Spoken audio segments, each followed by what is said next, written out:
Assalamualaikum warahmatullahi wabarakatuh. Halo teman-teman semuanya. Di sini kelompok 9 mau ngejelasin beberapa materi nih. Yang pertama yaitu ada komunikasi peringatan dini, lalu ada sistem peringatan dini dan juga mitigasi bencana.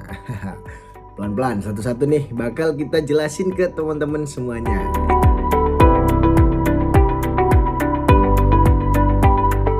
Baik, saya di sini akan menjelaskan tentang komunikasi peringatan dini. Nah, komunikasi peringatan dini adalah proses penyampaian informasi secara cepat dan efektif mengenai ancaman atau potensi bahaya kepada masyarakat yang berisiko.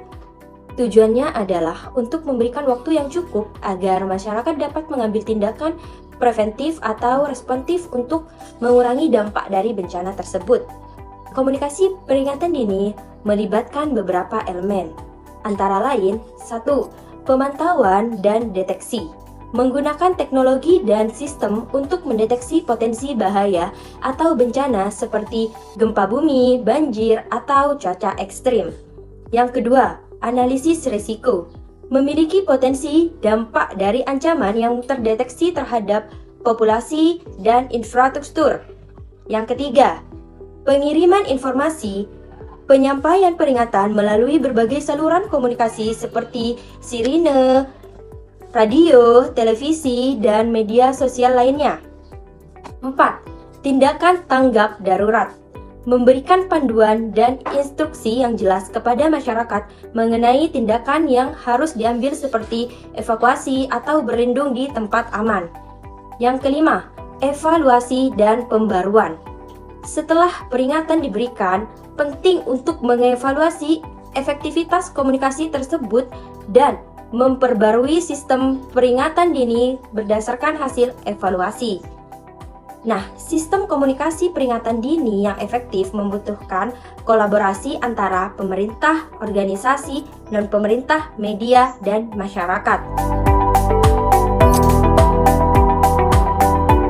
Saya akan menjelaskan tentang pengertian sistem peringatan dini atau early warning system. Sistem peringatan dini merupakan serangkaian sistem untuk memberitahukan akan timbulnya kejadian alam, dapat berupa bencana maupun tanda-tanda alam lainnya. Peringatan dini pada masyarakat atas bencana merupakan tindakan memberikan informasi dengan bahasa yang mudah dicerna oleh masyarakat. Dalam keadaan kritis, secara umum, peringatan dini yang merupakan penyampaian informasi tersebut diwujudkan dalam bentuk sirine, kentongan, dan lain sebagainya.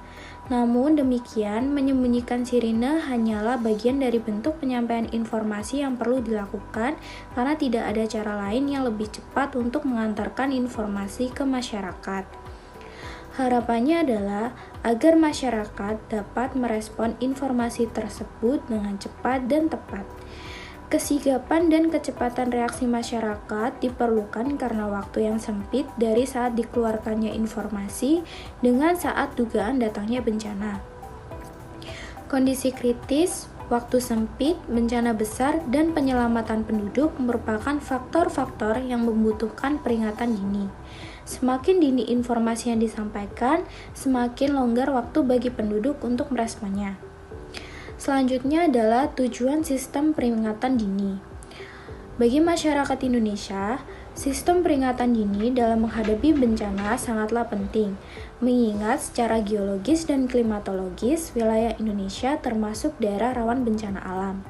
Dengan ini diharapkan akan dapat dikembangkan upaya-upaya yang tepat untuk mencegah atau paling tidak mengurangi terjadinya dampak bencana alam bagi masyarakat.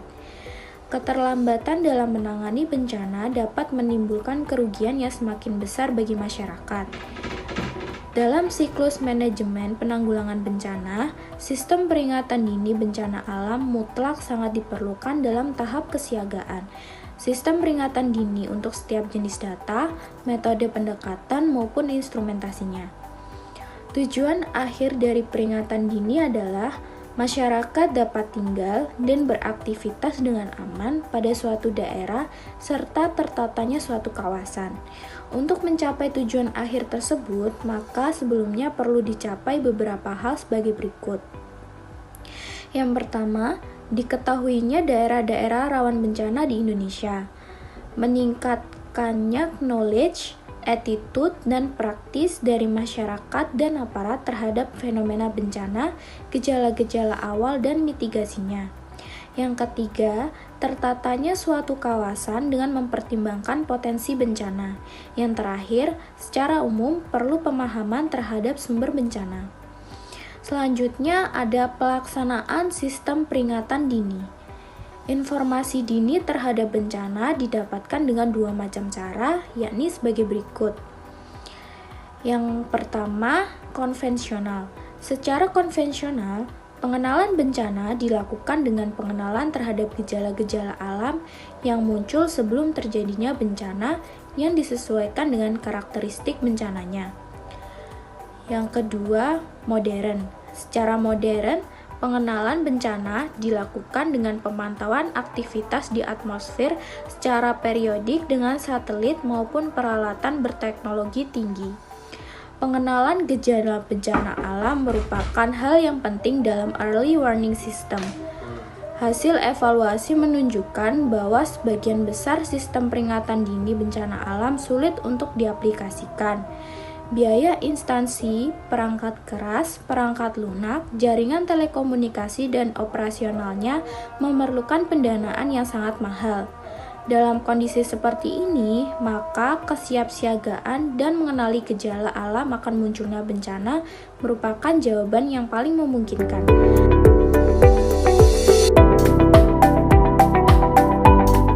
Dari apa yang sudah dipaparkan oleh teman saya, selanjutnya ada mitigasi bencana, di mana mitigasi sendiri merupakan suatu upaya yang dilakukan untuk mengurangi risiko bencana.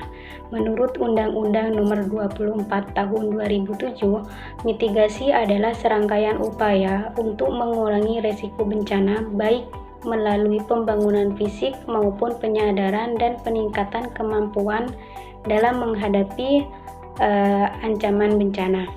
Jadi, mitigasi bencana adalah segala upaya mulai dari pencegahan sebelum bencana terjadi sampai dengan penanganan setelah suatu bencana terjadi.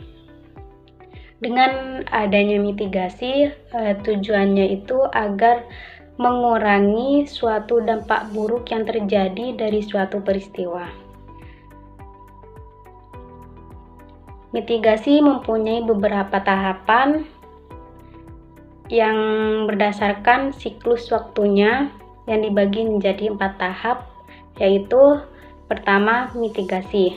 Mitigasi tahap pertama merupakan kegiatan sebelum bencana terjadi yang meliputi persiapan penanggulangi bencana berupa simulasi bencana yang wajib diikuti oleh orang-orang yang berkemungkinan terdampak oleh bencana.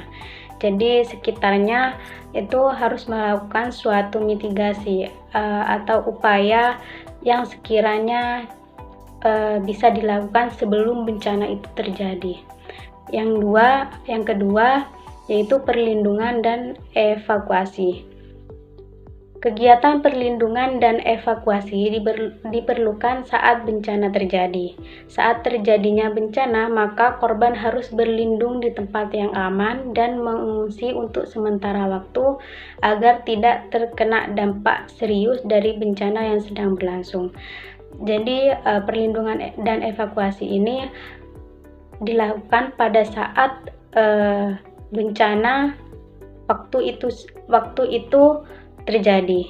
Jadi langsung dilakukan suatu perlindungan, misalkan mengungsi atau menjauh dari bencana yang terjadi. Yang ketiga yaitu pencarian dan penyelamatan. Setelah bencana terjadi, maka yang dilakukan yaitu pencarian dan penyelamatan korban bencana. Biasanya korban yang sudah diketahui keberadaannya akan diselamatkan, sedangkan korban yang hilang akan dilakukan proses pencarian oleh tim SAR. Di mana yang tahap ketiga ini itu penyelamatan bagi korban yang sudah diketahui, dan tahapan pencarian itu untuk korban yang sedang tidak diketahui keberadaannya, misalkan hilang ataupun masih dalam tahap pencarian. Yang keempat yaitu ada pemulihan dan rehabilitasi. Setiap orang yang baru saja diserang bencana akan mengalami pengalaman traumatik secara psikis. Ada juga yang mengalami luka fisik karena bencana.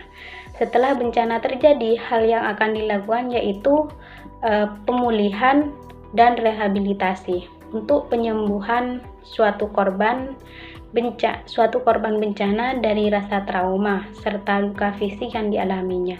Jadi tahapan yang terakhir itu pemulihan atau juga rehabilitasi, di mana misalkan ada luka parah, itu dilakukan perawatan yang serius, dan juga kalau ada yang